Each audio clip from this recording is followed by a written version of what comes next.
happened, ladies and gentlemen. President Obama on Saturday, December 31st, 2011, as a little New Year's present to our constitutional republic, signed the National Defense Authorization Act.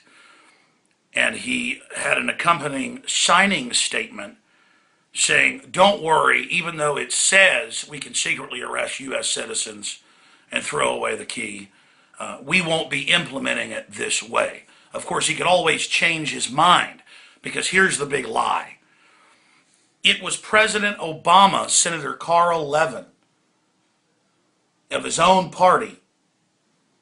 It was Senator Carl Levin who came out and pointed out, when he was getting the blame for this, that it was President Obama and his lawyers, and he produced the letter, that demanded and said that they would veto the National Defense Authorization Act and hold up the entire military appropriations if they didn't give Obama, the office of the presidency, the power to indefinitely detain U.S. citizens. But it goes further.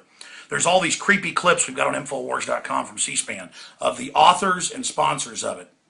Senator Lindsey Graham, Senator John McCain, Senator Carl Levin, Senator Joe Lieberman, and others saying, yeah, we're going to arrest citizens. Yeah, we're going to torture you. We want you to be afraid. You bet this is for U.S. citizens. That was back when CNN and other mainstream media deceivers were saying, it doesn't affect citizens, it doesn't affect citizens. That was so we couldn't get any opposition to it in the first month of it being developed. They would just deny over and over again that it affected citizens. But Ron Paul, myself, and others brought forward the fact that the subsections did say that, and we pointed out the video clips of the authors of it admitting it. But just this last week, CBS News, ABC News, the New York Times, hundreds of publications and TV channels came out and said Ron Paul is crazy.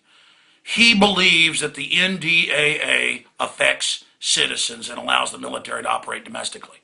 Well, the ACLU's done the analysis.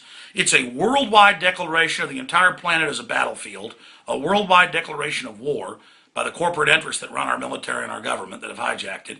It allows the torture, secret arrest, indefinite detention forever of U.S. citizens. That's all on record. And there's been deception after deception. Remember, a month and a half ago, oh, it doesn't affect citizens, that big controversy. Then the senators that authored it said, you bet it does. And I'm going to show you where you can find those clips here in just a moment. Then Obama, lies within lies, came out and said, I'm opposing this bill. And then it freaked everybody out when he said, no, now I'm going to sign it. And it freaked people out even more when the senators came out, all of them, and said, don't blame us. We were told by the White House, do this or I won't sign it. Now Obama, in his signing statement, you can just type NDAA into Google News and you'll find it. It's on whitehouse.gov. He said today in his signing statement that he doesn't like the indefinite detention part for citizens, but the Senate wanted it, so that's what they got, but that he's going to disregard that because he didn't want to hold up military appropriations, when he was the one that said he would hold it up if they didn't. I mean, this is why the deception is so hard to pierce for the general public, who kind of just halfway pays attention to the headlines. And the media propaganda is targeting those of you out there that really don't pay attention. Remember the Patriot Act? They said that wouldn't affect citizens and was only for terrorists. Now they use it in family violence cases and cases of people dealing marijuana thousands of times per state per year.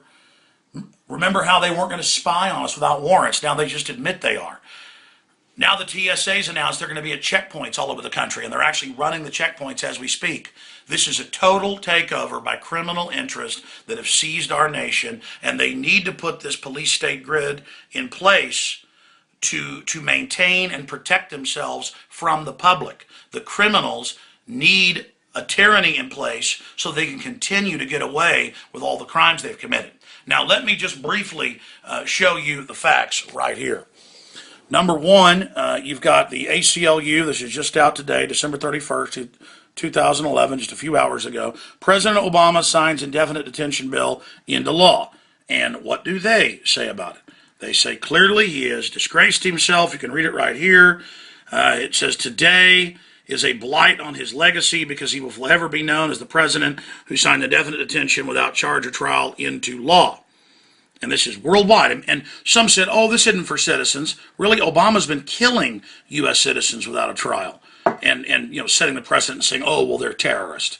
But remember, the domestic Homeland Security documents we've gotten clearly states that the main focus is good old boys, conservatives, libertarians, gun owners, farmers, Amish. That's who the system's targeting.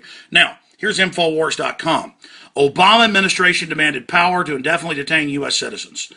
Just type that in and you'll get this video with Carl Levin where he says, hey, during the debate, don't be blaming us for what happened. Are you aware that the White House demanded that we add the provision that it be U.S. citizens, and it does affect U.S. citizens? And then we've got all these countless other articles that have got the videos of the other senators in there getting super, super creepy, talking about how they're basically wanting to scare the American people. Obviously, it's a holiday, but I'm going to get some of my writers together tomorrow to do a new article and repost at Infowars.com on the front page all the different senators admitting it was Obama that demanded the indefinite detention, admitting that it is indefinite detention. And then I'm going to show you where Obama got him and said he was against all this. That is duplicitous. That is deceptive. That is counting on people not paying attention. Go to Infowars.com, get our articles, get them out to people, and point out that here's Obama in his signing statement today saying, I don't like it that it's for citizens, but I'm going to sign it anyways, when he's the one that demanded it. I mean, wow. How do you deal with this level of deception and disinformation? They're doing this because they're getting ready to devalue the dollar and fully implode the country. And I bought The Economist today when I was at the grocery store, Economist magazine, and it says central bankers to the rescue, and shows a central banker with defibrillators about to restart the heart of a patient. They've designed this implosion to consolidate power.